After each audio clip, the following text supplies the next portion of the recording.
what he's up against because the benefit of having deck lists in the elimination rounds. So he'll be playing against Theo van de Doosselaere. And can the manless dredge player get it done here and keep it rolling? One thing to keep in mind, he's going to be on the play, or he'll have the option to be on the play, but what happens with manless dredge is they choose to be on the draw, so they can discard first. And the good news for Theo too, no matter how, if this matchup, even if it does favor Reid slightly, perhaps game one, after board, Theo does have cards like Contagion and Sickening Show that he can kind of bring in. And Reid, on the other hand, really doesn't have anything in his sideboard to sort of combat the graveyard. He does have Deathrite Shaman in his main deck, but he doesn't have cards like Leyline in the Void or Tormod's Crypts or some of the other anti-graveyard cards that we've been seeing in the past. So you do see both players look like they're just about ready to go here. Duke's certainly ready with his Combo Elves deck coming in the 5th seed. Theo sitting here with Manaless Dredge. Deck lists are going to be given back to the judge. It looks like Reid has presented his deck. Theo will present his. Both players will shuffle up, and we'll be underway here. Don't forget, after this game, we will be doing a little bit of trivia. 3 months of Star City Games Premium on the line, and our semifinals will have 6, and our finals a full year. And there's a lot of good content coming up, too. You're going to want those premiums. How do you know about that? I've got an inside source. He runs the website. Yeah, he's been telling me everything. Good guy, bad guy? Good guy, decent guy. Yeah. Pretty good looking. Not the best person to share a room with, though. But, wow. Okay. Well, I'll be sure to let him know that. He should change his ways. I'll definitely let him know that. But yeah, you're definitely going to want to read StarCityGames.com to figure out what's going to happen at the new standard, new legacy, how Theros going to impact both those formats. We didn't think Return to Ravnica was going to have a huge impact. Now Deathrite Shaman's never going to leave. And Abrupt Decay also happens to be completely bonkers. So what is the new multi-format staple that we're going to see? Yeah, that's the question. Is there going to be one? There's always one, I think. So Theo here looks like he's okay with his 7. Looks like Reid is okay as well. And yes, Theo is the lower seed and decided to draw here so he can begin his discard. So it is time to discard. Let's see what the first discard is going to be. It's going to be a Phantasmagorium. Phantasmagorium. I had a feeling, so we're going to bring this one up. This is where the fun begins, because a lot of cards are coming on screen. For those of you at home who don't know what that does, don't be ashamed. Reid Duke didn't either. He had to read it just like you're going to have to read it. 5 colors, 2 black. The casting cost doesn't really matter. Yeah, it doesn't matter at all. When you play Phantasmagorium, that doesn't matter either. Basically, whenever it's in your graveyard, you can discard 3 cards to return it from your graveyard to your hand, and that's basically the way that this deck sort of starts its dredge engine. And the interesting thing, too, is that what you can do with this card, because most of the Manaless Dredge deck, they want all of their cards in the graveyard, so what ends up happening is you can activate the discard 3, you can respond to it by using it again. To discard your hand, and obviously Phantasmagorium back to your hand, but the damage is done at that point. You've got all your cards in the graveyard, your dredgers, your bridge from belows, your dare I say nether traders. I can't believe I actually said that. Nether shadows, all of that stuff. But Duke is going to say, hey, in I go with Deathrite Shaman. Wow, so not gonna leave that up. Here you go. Okay, I take it back. So there is that, and he's going to play a Heritage Druid. Wow. Oh my, what is going on here? He's going crazy. He's going to play an Elvish Visionary too. He has 1 mana left. There's going to be another Carrion Ranger. So he's going to slide these guys over because he's already used those. Could be a Wirewood Symbiote as well. That'll allow him to... actually, he won't have any more mana, so he won't be able to activate the Deathrite Shaman, I believe. But what he can do on his turn is he can... Oh, actually, yeah, that's going to be difficult, right? Because he can bounce the forest back to his hand, untap Deathrite Shaman. Will he actually have a mana to use it? Because he needs an elf. Well, I believe he already used the Carrion Rangers on this turn, but he can use it. He could use it on his opponent's turn. Yeah, on his opponent's turn. So, depending on how Theo sequences things, Reid might be able to get a good activation off of Deathrite Shaman. Because if he has another 1 mana elf, because he has 1 green mana floating, so if he has another 1 mana elf, then on Theo's turn, he can use Quarterfinals Ranger, return the bio to his hand, untap Deathrite Shaman, then he can actually use the Heritage. Well, actually, that's not going to work either, because to get green mana, he'd have to use the Heritage Druid, and then Deathrite would be tapped. So, doesn't look like he's going to be able to get green mana. All right, so there's Nettle Sentinel. So now he's out of green mana, he passed the turn back. Interesting. So let's see what Theo's going to do. It looks like he's going to discard 3 cards to get back Phantasmagoria. Double Stinkweed Imp and a Nether Shadow is what has been discarded here. Yep. So He's also going to begin the dredge process at the end of Reid's turn, I believe. Stinky. 2. Looks like that's another Nether Shadow. There's a Dread Return. Shambling Shell, Gataxian Probe, and Golgari All Grave right, so Troll. there's a Grave Troll. A little bigger dredge card there. There's a Street Wraith that was cycled, by the way. Pay 2 life cycle a card. I believe this is still at the end of Reid's turn. So you see Reid is going to spread out the graveyard. That's basically, for all intents and purposes, Theo's hand. Yeah. That's how dredge will often work there. So all the cards that are down there are important. So now Theo says, I'm going to go to my draw step. And that card at the bottom of Theo's graveyard, that's Nether Shadow. We'll bring that up on the screen for you because that is an older card that some of you might not be familiar with. But before there was Narcomoeba, there was Nether Shadow. And Nether Shadow, basically a creature for 2 black mana, and it allows you to bring it back from your graveyard if it has any combination of cards above it that include at least 3 creatures. So basically, it acts somewhat like a Narcomoeba in this deck, where it's something that you can sacrifice to Dread Return. However, Theo did reveal a number of Narcomoebas. Yeah, we have triple Narcomoeba in here now. No Bridge from Below over there yet. There's an Icarid, another, there's a Gataxian Probe.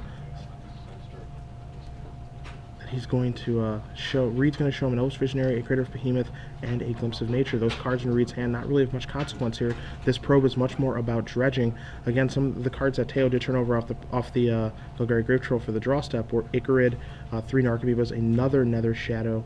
I can't quite make out what that other card is right now. It might be a Cabal Therapy, but he's going to dredge 5 here. So there's a Chancellor of the Annex ×2, a Golgari Thug, an Icarid, and a Blade Trust Spy. Oh wow! So there's the key card there.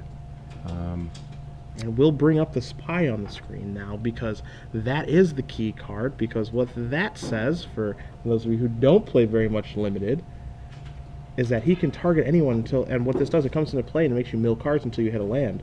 But Endless Dredge has no lands. So I believe Theo can sacrifice the 3 Narcomoebas. Theo does have a Bridge from Below in his graveyard. It's the new art from Modern from Modern Masters. That's why I'm always looking for the old future shifted art, but it's the new art here. So what's going to happen is 3 triggers. You're going to get 3 Sam Black tokens coming into play from the Bridge. Dread Return is likely going to target the Blade Trust spot. And here's that. So Balustrade Spy comes into play. It's going to basically mill over into Theo's entire graveyard, entire library into his graveyard. He does have 1 Narcomoeba left in his deck, so that will get triggered and enter play. And I believe he also has, he's going to hit all his Bridge from Belows. He does have a Flayer of the Hatebound in his deck. That's basically the way he kills his opponent. So you see that now Theo, he's going to have his entire graveyard. There's an Narcomoeba that he would turn over if he did. If he did go through the motions of reveal the cards, the Narcomoeba would get turned over and it would come into play. So he just searches through his deck, which is his graveyard. He's going to show Reid a Dread Return, which he's going to use likely to get back there the Hatebound, but we want to make sure see exactly what he's going to do. So now he's going to get back the Flare. He's going to sacrifice the tokens to do that. So we'll bring the Flare up onto the screen now. So Flare is basically the win condition for this deck. It is a 6-mana creature. It is it has Undying, so whenever a Flayer, Hatebound, or another creature enters the battlefield from your graveyard, that creature deals damage equal to its power to target creature or player. So because you cast it, because you use the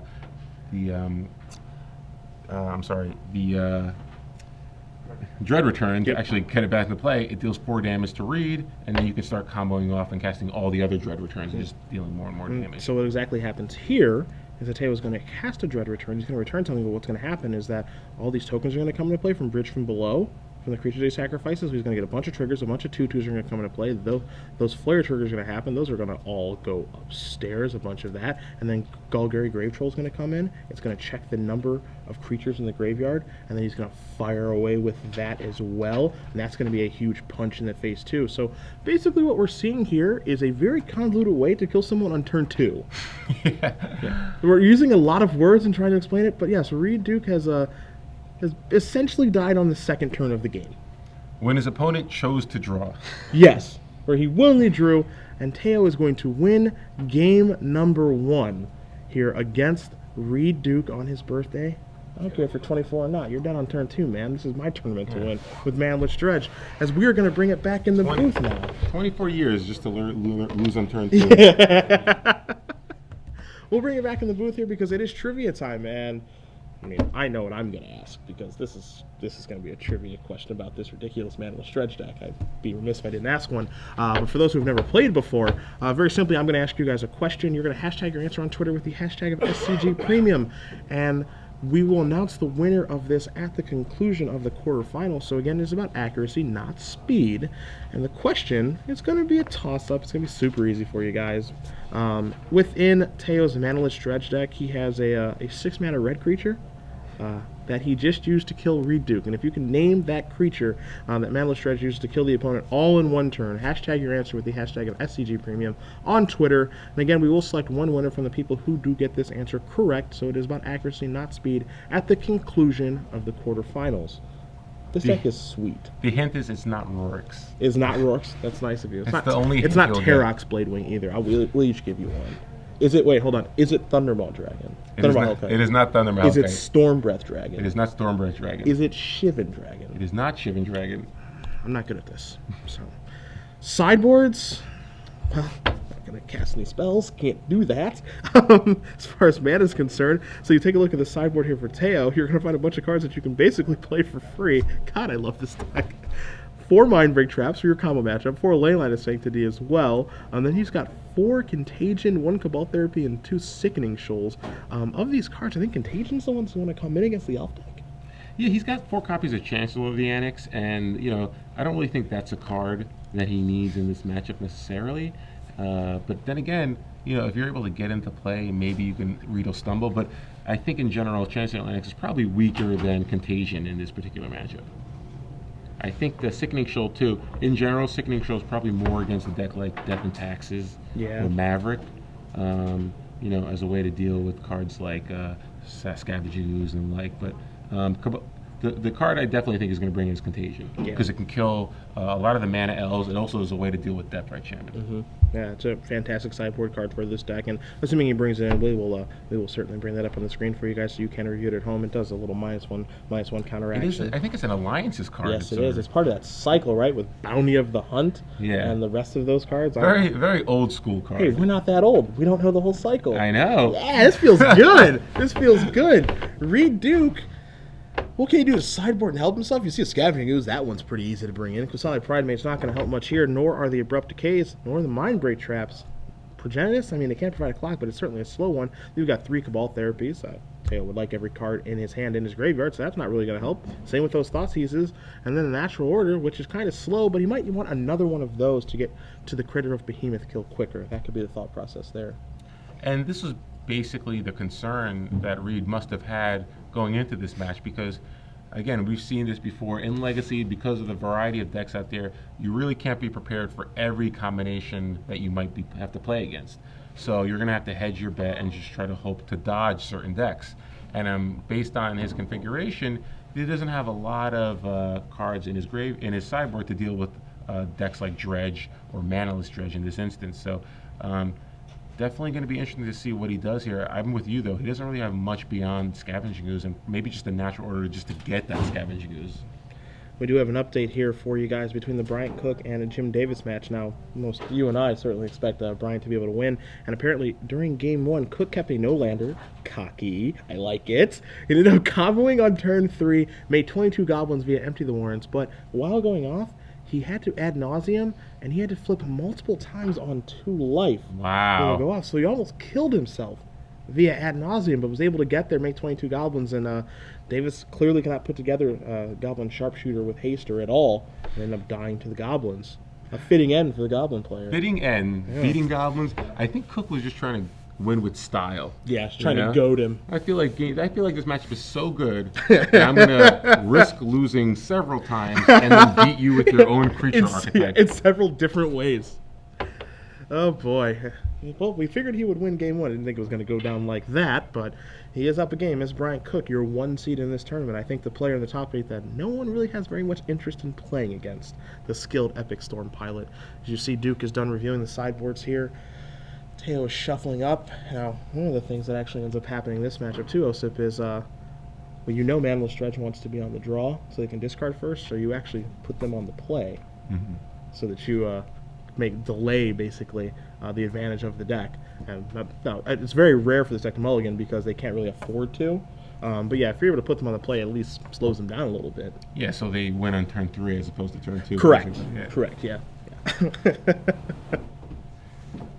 So yeah, given the way it plays out, if Teo's actually on the play, he's forced to just pass, do nothing. Reid can go Deathright Shaman, and at that point, Theo can discard the Phantasmagoria if he has it, and Reid can try to actually just go untap, land another mana creature, and maybe pass the turn back and try to do some Deathright Shaman shenanigans. See, it's super funny because like Phantasmagoria, like, you know, when you're playing a dredge deck, you often want to put Golgari Gravetroll in the graveyard or Snake Queen up in the graveyard. But I think the ultimate discard on turn 1, if you had preference, is Phantasmagoria in this deck. Yeah. Because it just turns on everything, assuming that you do have a dredge card, and lets you go absolutely bonkers as we saw in that game for Theo.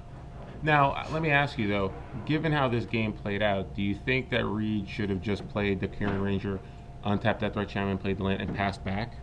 Possibly. I mean, what may have ended up happening though is Theo had a Street Wraith, so if Reid ever like made a move with Deathright Shaman, maybe he was trying to take care of a dredger. He would have Theo would have been able to just cycle. Oh no, I totally agree. I think given the way the game played out, I don't think there was much Reid can do. Even if he takes that line, Teo's probably just going to end up making a bunch of zombies. Maybe he won't win with the Flayer. Okay. But he's still going to end up making a bunch of zombies and just killing Reid that way. Gotcha. However, I wonder whether or not Reid took that line because, one, he thought Theo just couldn't go off that fast, or maybe he's just unfamiliar with this particular brand of dredge. Sure, and I think many people are unfamiliar with this brand of dredge.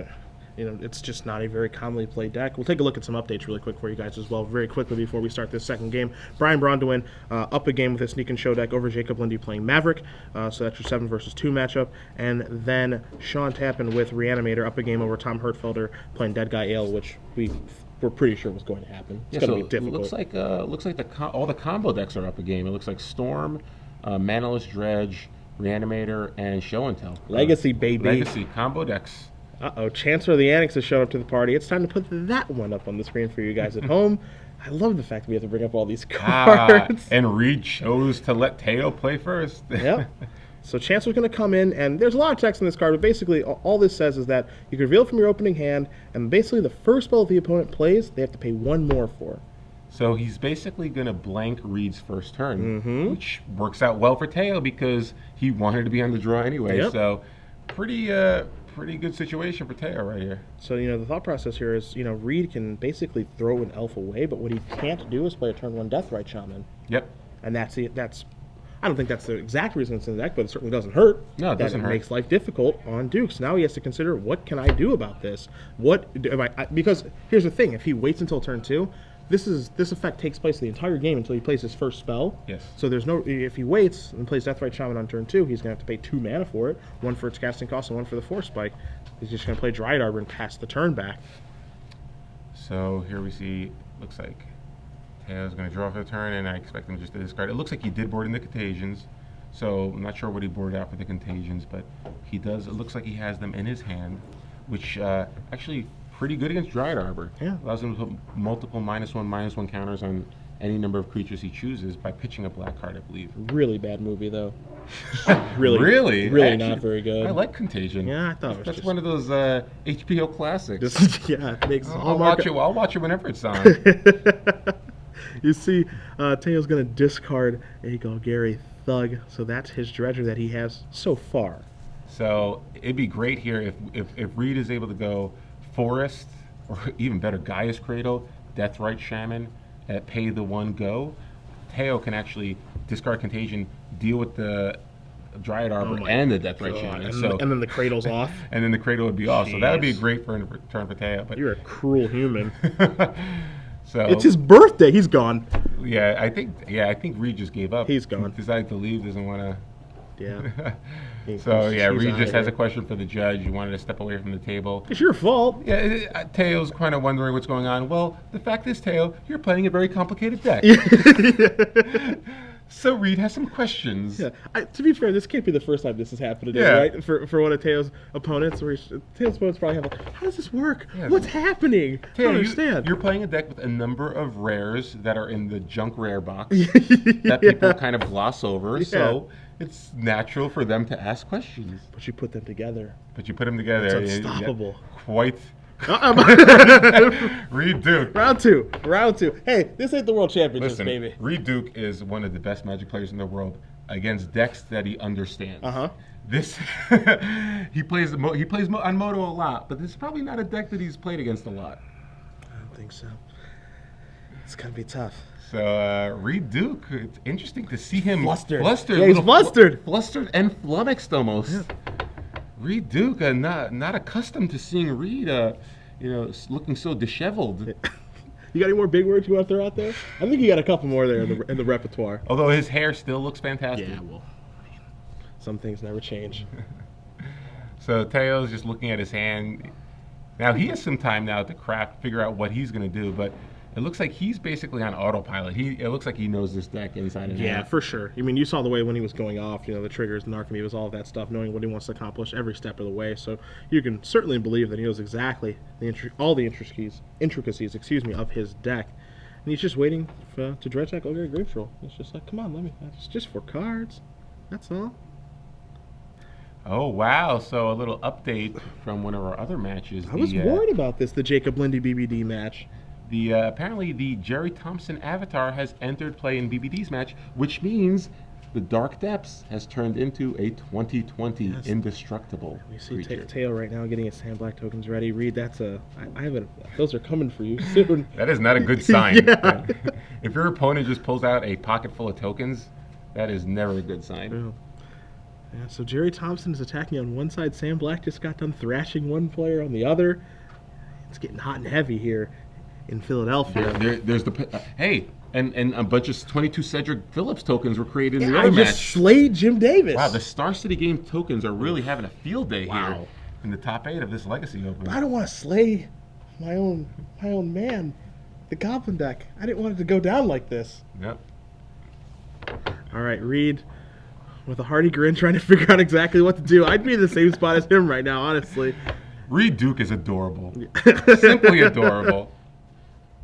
All right, so he's gonna sacrifice a Windswept Teeth. We're gonna push play again on this. I game. would love it if after all that he just goes tap 2 mana, Heritage Druid. After all that. There's a Bayou gonna come into play. Reid's gonna shuffle up. He's gonna be at 19 life after the fetch land.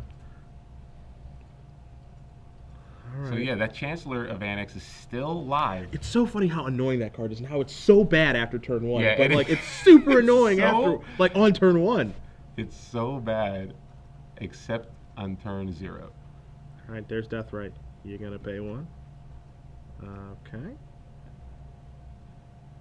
And We get a quick update here as well. We're going to see Reid pay the 1 And for the there he Deathrite goes. Shaman. Bryant Cook manages to ritual through a Thalia against Jim Davis, and Jim Mindbreak traps him. So they are on to Wow. a third game, as you're going to see a Dredge of 4 here. Narcomoeba, Shambling Shell, Golgari Grave Troll, and an Icarid. Those are the 4 cards. Thug's going to go back to the grip. Narcomoeba is going to come on into play so long as he remembers the trigger, which I'd be surprised if he didn't. so yes, Narcomoeba can play. Theo does get one of the big dredgers in Golgari Grave Troll into his graveyard, so he's able to keep the engine going if he has a card draw spell. And he's going to, looks like he's going to discard here. I'm trying to figure out what he wants to discard. He's going to discard, he's going to actually, okay, so Contagion's going to come on the screen right now. So Contagion's going to take out both the, 2 -2/-1 counters. Okay, so yes, this is not exactly the card that I thought it was. It's only 2 -2/-1 counters. So he's only able to kill the Deathrite Shaman, not the Triad Arbor as well. The thing that matters the most is getting that thing off the board and the fact that it is free. So Teo's going to remove Golgari Thug to be able to Contagion the Deathrite Shaman. And having to play, this matchup's probably tough enough for Reid, but the fact that Theo has 4 Contagions in his sideboard, no thanks. I don't want any part of this. It's a So, nightmare. if we can see maybe mana, Green Sun Zenith for Scavenging Ooze, that can give Reid some play here. A little bit of hope, at least. Yeah, he's not quite there for Natural Order of Scavenging Ooze, and he doesn't have enough mana to actually activate it this turn. But again, it's something that he can do. Let's see what Reid tries to put together, assemble this turn. It looks like he does have another Deathrite Shaman. At least the Chancellor's off now since he's past that point in the game, because it is only the first spell of the game that costs 1 more mana. You can see he's really struggling here. This is a very, very difficult matchup for Reid, I think. now he's going to go with Deathrite. He's going to add some mana here. He's going to go with a Nettle Sentinel. And he passes back. So he has that Deathrite Shaman. Let's see if Reid can get a little fortunate here and avoid a good dredge. 2, 3, 4, 5, and 6. 6 cards right now. Chancellor, Sickening Shoal, Double Dread Return, Phantasmagorium, and a Street Wraith. Or, excuse me, not Double Dread Return, a Stinkweed Imp. My apologies. So Theo, that's pretty good there for Theo because he got the Ichrid back into play, and he also is able to get a Phantasmagorium into his graveyard, so he ensures that he's going to be able to continue to dredge no matter what for the rest of the game. Yeah, it's going to be a dredge 6, the next one for sure, but also, as you know, with the Manaless Dredge deck, the Phantasmagorium really turns the deck on, puts it on steroids because he can discard so many cards. You're going to see him discard 3 to bring Phantasmagorium back to his hand. You're going to see if he's going to activate it twice in one turn. That's the question. Yeah, it looks like he has some Nether Shadows that he could also discard. It looks like he might have another Phantasmagorium as well. I wonder if he's got a Bridge from Below hanging out there. Is it possible that he wants to just activate Dread Return right now and just get some fatty into play, like the Chancellor of the Annex? Nah, I don't think that does very much. I don't think that promotes very much. Because and what you're going to see right now, he's going to activate Phantasmagorium. Because his discard 3 cards part of the cost. You can respond to that by doing it again. So he's going to discard twice. Reconfirms that by reading it. So he's going to discard all of these cards. Nether Shadow among them. There are plenty of creatures on top of that to return that next turn. Now he's going to discard Phantasmagorium, I think, for Contagion, it looks like. It looks like he might remove it for Contagion. Yep. Pew, and again, see you deal later. with that Deathrite Shaman. So 2 more -2/-1 counters. This is about as good a draw as you can get in a sideboard game, I think. Yeah, not bad situation here. He's got double Dredge Return in his graveyard. He does, I believe, have another Ichrid that he can actually bring back. He also has the Nether Shadow too, so he will be able to generate 3 creatures in all likelihood to actually cast a Dread Return if he chooses. And plus, he has plenty of cards that he can dredge with. Yeah, and what looks like it happened as well is because Contagion took care of the Deathrite Shaman. Looks like a Bridge from Below got pulled from Tail's graveyard because a creature had died. And then Ichrid goes to the graveyard, so he's not going to get a 2/2 zombie token. So 1 bridge down, but 3 left to go. Yep. So, back to Reid. And, you know, ideally he would like Theo to brick on his dredges, but I don't even know if that's possible. That seems very, very hard to do. But if anyone can find a way out of this situation, it's definitely the Players' Championship runner-up. Well, the good news for Reid is basically Theo's just going to be dredging 6 next turn and then 5 the following turn. So he's not going to be able to dredge multiple times in one turn because he doesn't have any cards left in his hand like a Taxing Probe or Street Wraith. But again, when I say just dredging 6 cards, that's effectively like drawing 6 cards. Yeah, it's draw 6. You know. So it looks like Reid is actually at 15. He missed an attack damage there. So. Wow, okay. Yeah, because he sacked the Windswept Teeth and then took 4 from both the Ichrid and the Necrometer. Got it. So Reid does have, yep, Reid has another Nettle Sentinel. Looks like he also has a Gaia's Cradle in his hand, which can currently tap for 3, now for 4 if he chooses to play it. So let's see what can happen there. 4 mana, that's a natural order mana, that's enough for a natural order, so he could get a Scavenging Ooze, but again, he can't activate it this turn. Doesn't look like he has enough mana yet. There's your Cradle. There's your Glimpse. Alright, so it's time to go. So he has 3 green mana left, and now he has Glimpse, so let's see how much he can dig here. 2 mana left, draw 2 cards. 1 mana left. Oh, 1 mana Visionaries left. 2, yeah. But Peel 2. I think one of them may have been a Heritage Druid. If one of them is Heritage Druid, it gets insane. He needs that Heritage Druid real bad. There it is. Yep. He slides a double Nettle Sentinel. There's a Heritage Druid, no mana left. But now, because of double Nettle Sentinel, he is going to get to go through his deck. Yeah, this is huge here. He has 2 Nettle Sentinels at Heritage Druid, so effectively he can tap 2 Nettle Sentinels along with any other elf, and now any spell he casts will untap both the Nettle Sentinels. So as long as the other spell is an elf, he can kind of keep chaining elves and keep cycling through his deck. He has the Wirewood Symbiote in play, so even if he does kind of brick on if he starts drawing and flooding out a little bit and drawing lands, he will be able to bounce one of his creatures, which he's doing it right now. Yep. So he's going to bounce back. He's going to bounce back the Elvish Visionary via the Wirewood Symbiote. He's going to untap a land. He's going to tap a creature. The creature he's going to tap is Dryad Arbor. Now he's going to cast a Sentinel. He's got 1 green mana left floating. Draws a couple of cards. Again, he used that Visionary along with the Nettle Sentinels to generate 3 mana. So effectively, he can do that same thing right now. And try to dig a little deeper if he has some more creatures in his hand. So up to 4 green Reid goes. Now he's going to Zenith. Now he has 4 mana. Green Sun Zenith can get Scavenging Ooze. See what he's Zenith's for. See how much the Zenith is going to be for. Oh, so X is 1. So it's going to leave him with 2 green mana. It might be searching for another settled. So I think he's probably just going to try to combo off here. Yeah. He can probably go for a Kieran Ranger perhaps. Yeah, he might just go for another Wirewood Symbiote. Yeah, he could go for another Symbiote. He could go for another Nettle Sentinel too. And just every spell that he plays generates him just a ridiculous amount of mana. Well, I think he wants to ensure they can kind of keep going. So I think if you get the Wirewood Symbiote, you kind of want to bounce that Elvish Visionary.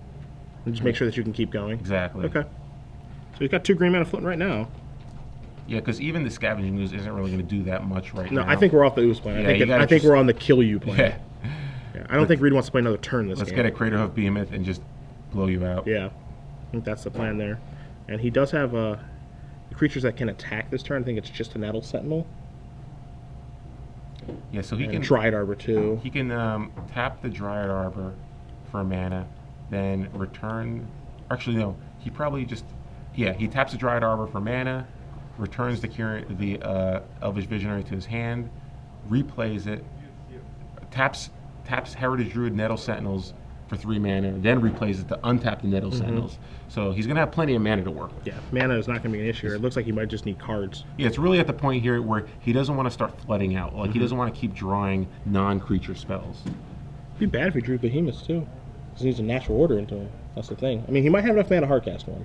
That's a possibility. Yeah, it depends on how many cheap creatures he's able to draw. And again, Reid has plenty of cheap creatures in his deck, so...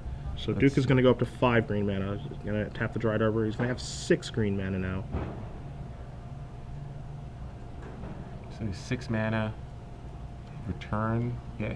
Oh. So he's going to signify that he's using the Wirewood Symbiote to untap the Dryad Arbor, return the Elvish Visionary to my hand, recast it. Down to 4.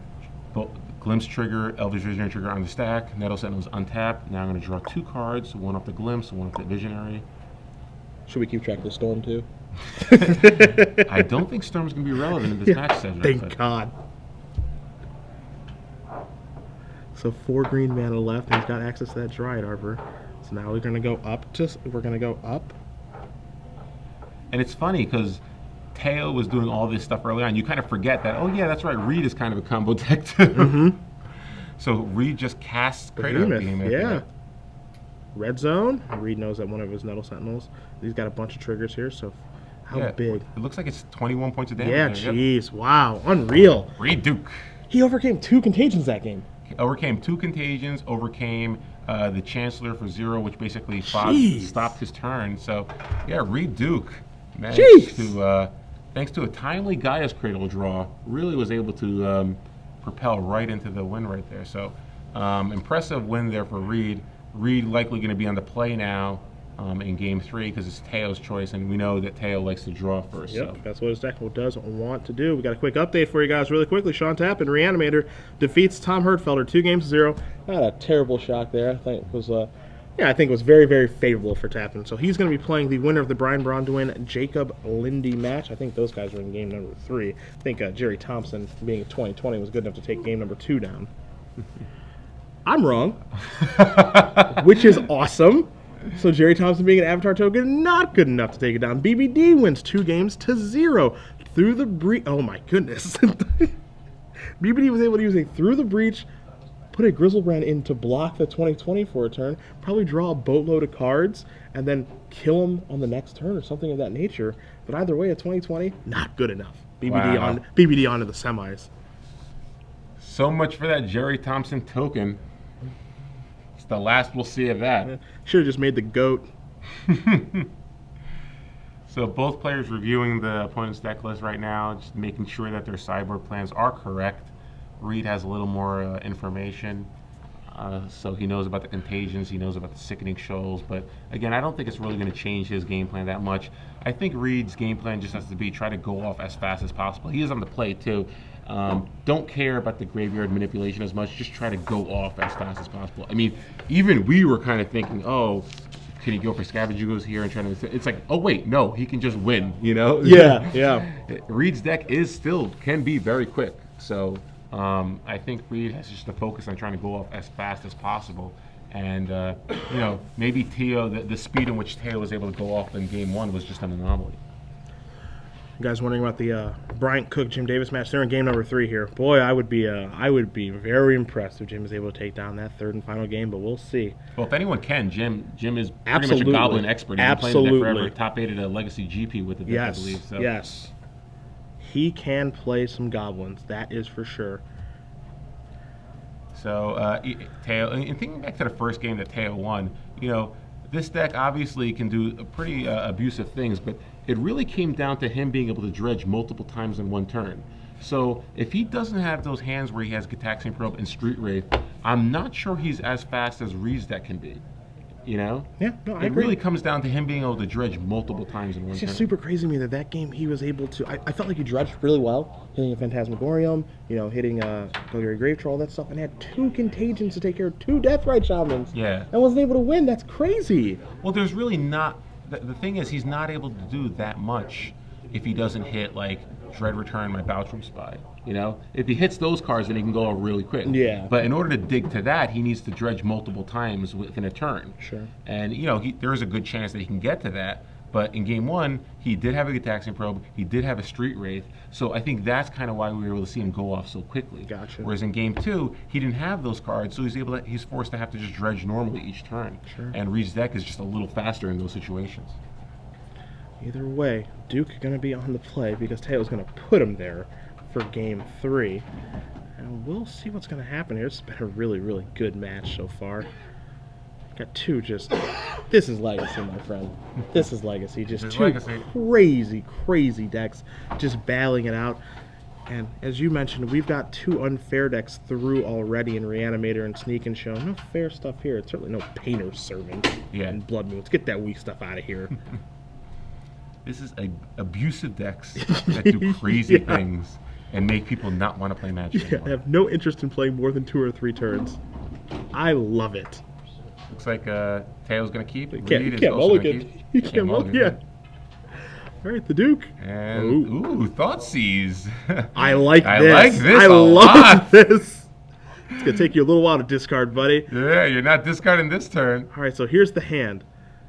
We got a Golgari Grave Troll. We see a Stinkweed Imp, an Icarid, a Cabal Therapy, a Gitaxian Probe, actually 2 Stinkweed Imps, and the Narcomoeba. I like taking the Gitaxian Probe. I do too. Stops a dredge. Like we said, I think that's the key thing. You don't want to let him dredge multiple times in one turn. So yeah, I like getting rid of the Gitaxian Probe. The rest of the cards I don't really think are relevant. I love that this delays the draw discard plan of Theo too. Oh yeah, it's such a smart move on Reid's part. I love it. Bringing in, if your opponent's plan is to just discard, then why not make it harder for them to have to discard? I absolutely love it. Contagion the draw step. Did not know about that one. That could be important. As Duke is going to untap and he's going to draw a card. So let's see. A second Thoughtseize to get rid of the Contagion. No. And then Deathrite Shaman would be the stone. Boy, if Reid has that, Reid my Duke. goodness. Reid Duke cracked the code on how to beat this Manaless Dredge deck. He did it on the fly, that's for sure. Did it on the fly. Never played against the deck before. Just said, oh, wait a second. This makes sense. He's going to take his time. Make sure he doesn't make any mistakes here. So, again, a good draw from Theo there. He does have a Contagion, so he can potentially deal with a Deathrite Shaman. Yeah, if Reid just goes elf, I think you see him fire off. Well, I guess he can't fire off Contagion right away. He needs to draw and discard first. But Yeah. let's see what the Duke can come up with here. Here is a Savannah, a Glimpse of Nature. Glimpse is going to try to draw a few cards. Deathrite? Maybe it could just be a simple cantrip and pass. Yeah, it's just a cantrip pass. And that's exactly what he's going to do. And that's fine. Like sometimes people think they need to just wait to cast their glimpse to just go off, but you know that's really not the case at all. You got to realize too that contagion was an absolutely huge draw. I mean, Reid thought season, we didn't see it. He decides to make this play here, so now Theo is certainly going to go. All right. Well, Theo, what can Theo really do here? He has to kill the Deathrite Chamber, right? He can't just discard a dredge card because then Reid will just take care of it. Yeah. Yeah, so he has to deal with the Deathrite Chamber. That's true. All right, so contagion's going to have to So happen. this is even now takes it's even harder, harder, yeah. because now Theo has 6 cards in his hand now, I believe. So he's going to have to wait at least 2 more turns before he can start. So Reid is clear to just start playing his game now. Yeah, Reid has 2 turns. I mean, this is a free turn. Yeah. And it looks like he might have a Green Sun Zenith, so he might just want to search for Scavenging Ooze here. Or Death. Well, Scavenging Ooze is better than Deathrite. Yeah, so you're right about that. Or maybe he even has time to wait a turn so he can search for Scavenging Ooze and then activate it to keep it out of contagion range. Sure. That's a stretch. But again, if Theo uses another contagion, that is basically 2 more turns where he can't start activating his engine. So let's see what Reid's trying to do here. Reid's in pretty good shape though. Theo just doesn't have a way to discard his cards to get the dredge enablers into the graveyard. Pretty gosh darn good shape now. Wow. Looks like Reid has a Wirewood Symbiote. Can't make out the other cards. Don't know how much mana he has, but it looks like he has a lot of action. A lot of decisions to make. Just running his hands through his glorious hair. Thinking about what to do here. Let's see.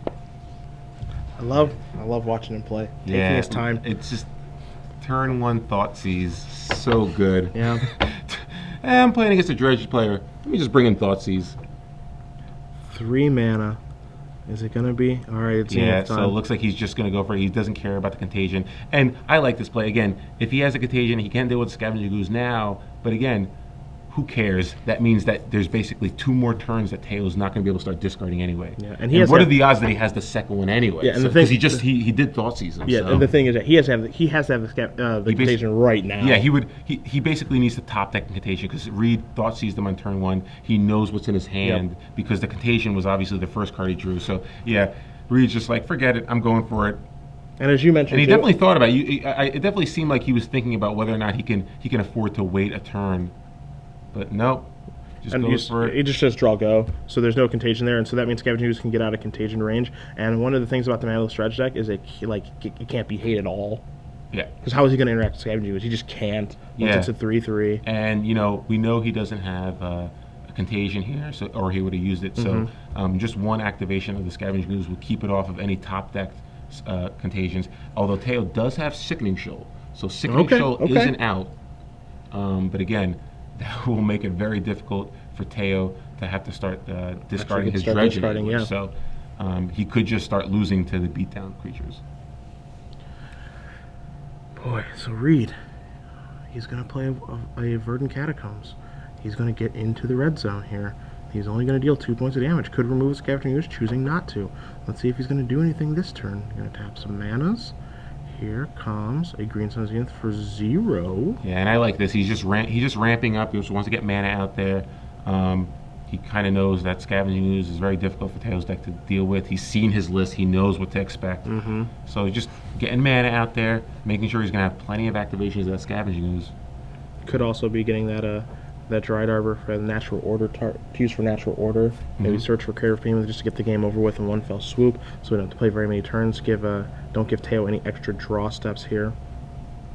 Yeah, and Reid also does have 2 copies of Dried Arbor, so he searched for 1. He could also activate that Verdant Catacombs to find the other, and all of a sudden that's a lot of damage in play. He's got a Wirewood Symbiote. He has a Scavenging Ooze. He has 1 Dried Arbor. Potentially search for a 2nd Dried Arbor, and he can actually pump Scavenging Ooze with his own creatures in his graveyard. So, suddenly out of nowhere, Reid actually could have 6 points of damage in play.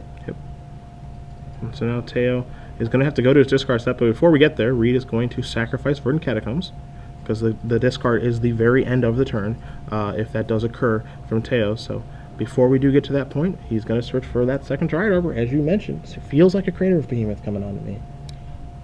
It could be. Let's see if he has enough mana though. In order to keep He 4 mana, sack the Dryad Arbor. You're going to have 1, 2, 3, 4 creatures in play. Yep, that should be game. Yeah. He's going to discard Narcomoeba. Probably going to... Can't remove it. Yeah, you already discarded. Yeah, because that's the end of the turn. The last thing that's the last thing that happens on the turn. Yep, you see Reid. So it looks like Reid might have missed that a little bit, but either way, shouldn't really matter that much. Yeah, maybe he wasn't clear with it, but yeah, discarding is the absolute last thing that can happen on turn. You cannot activate Scavenger Ooze. You cannot respond. You can do nothing once the opponent discards. That's the end of the turn. So Reid is going to draw a card.